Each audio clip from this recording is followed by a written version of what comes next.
Assalamualaikum warahmatullahi wabarakatuh. Selamat siang pemirsa. Seputar info kembali hadir di sela-sela aktivitas Anda.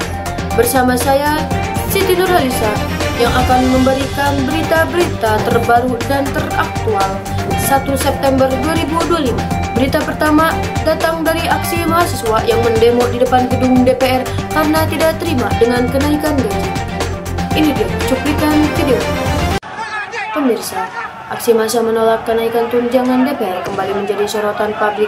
Gelombang protes yang berlangsung di depan gedung DPR RI mencerminkan ketidakpuasan masyarakat terhadap keputusan yang dinilai tidak peka terhadap kondisi bangsa.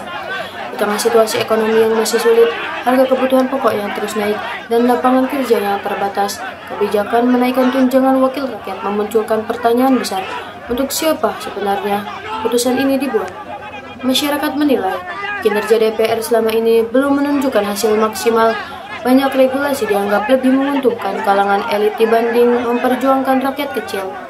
Karena itu, wajar bila publik menilai kenaikan tunjangan hanya menambah jarak antara rakyat dan wakilnya. Kericuhan yang terjadi dalam aksi protes menurut pengamat, sebetulnya ini dihindari dari komunikasi politik dijalankan dengan baik. DPR dinilai perlu memberikan penjelasan terbuka, mendengar suara penolakan, serta mencari jalan tengah. Minimnya transparansi dan bersikap yang terkesan arogan justru memperbesar ketidakpercayaan masyarakat.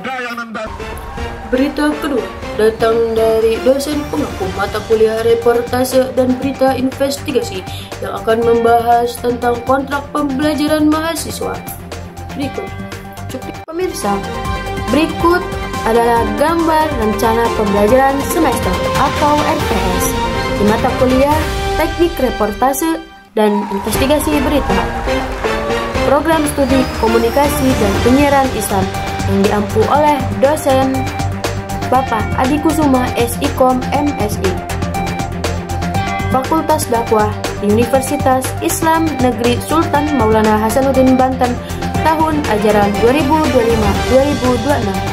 Di rencana pembelajaran semester atau RPS terdapat beberapa hal, yaitu deskripsi mata kuliah, yang mana mata kuliah Teknik Reportase dan Investigasi Berita ini memberikan pengetahuan tentang perencanaan, persiapan dan pelaksanaan wawancara berita, serta bentuk penyajiannya, baik secara langsung ataupun tidak langsung, serta dengan kemasan topik terkini dengan melibatkan satu atau lebih narasumber dari sebuah peristiwa. Tidak hanya itu, mata kuliah ini pun memberikan pemahaman mengenai pengertian dan sejarah jurnalisme investigasi, memahami perkembangan jurnalisme kontemporer, komputer assisted reporting, jurnalisme data, prinsip-prinsip jurnalisme investigasi yang dilakukan dalam proses perencanaan hingga produksi dan distribusi berita, dan juga memahami etika jurnalisme investigasi serta mampu merencanakan dan memproduksi berita investigasi untuk media cetak, televisi, atau media online opsional dengan berlandaskan etika dan kode etik jurnalistik. Pencapaian pembelajaran lulusan program studi, pencapaian pembelajaran mata kuliah atau CPMK, materi pembelajaran atau pokok bahasan, media pembelajaran. Ada perangkat lunak seperti software siaran dan software editing. Ada perangkat lunak seperti laptop, infocus dan kamera. Tugas tagihan. Terdapat 3 tugas yang diberikan di RPS ini. Yang pertama, tugas mingguan berupa pembuatan tugas mandiri learning journal, yaitu mahasiswa membuat rekaman video berdurasi 5-10 menit dengan gaya reportase berita yang berisikan laporan pembelajaran dari pertemuan sebelumnya.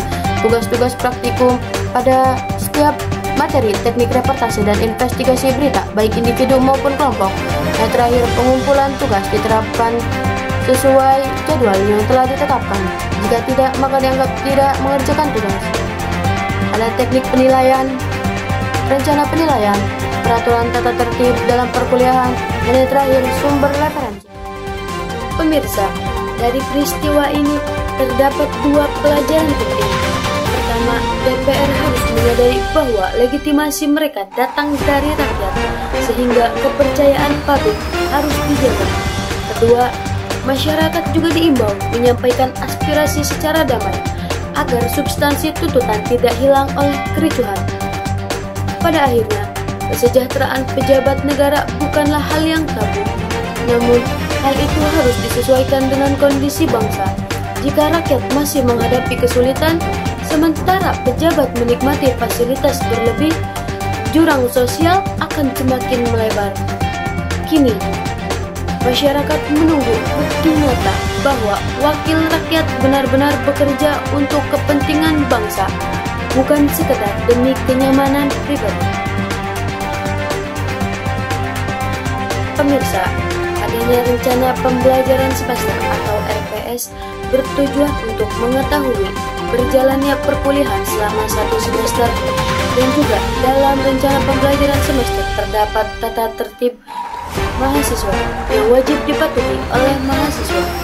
Sekian, saya Siti Nurhalisah pamit undur diri. Wassalamualaikum warahmatullahi wabarakatuh. Selamat